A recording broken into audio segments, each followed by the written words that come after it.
উপেন্দ্রনাথ বন্দ্যোপাধ্যায়, গণেশচন্দ্র ঘোষ, দামোদর সাভারকর প্রমুখ স্বাধীনতা সংগ্রামীরা। বন্দীদের প্রধান কাজ ছিল নারকেল থেকে দড়ি ও তেল বার করা, কিন্তু সেই কাজের কোনো হিসাব ছিল না।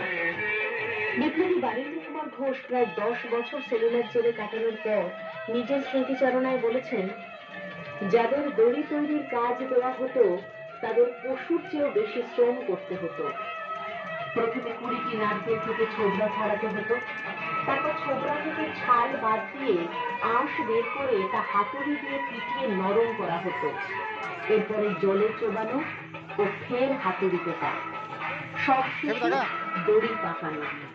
আর এই গোটা পদ্ধতি অনুসরণ করে প্রায় 10 কেজি দড়ি তৈরি করা ছিল বাধ্যতামূলক।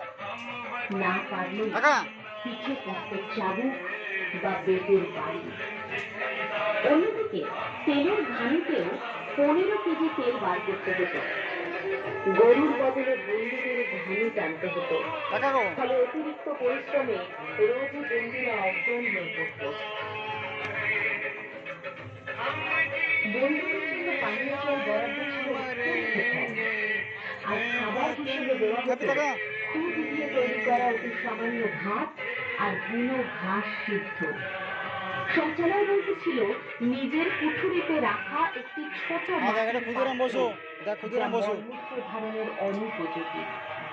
চাবুকের ঘায়ে ক্ষতবিক্ষত বন্দির জন্য থাকত দড়ির জালের পোশাক, যাতে ঘামে সারা পিঠে জ্বলুনি দ্বিগুণ বেড়ে যায়।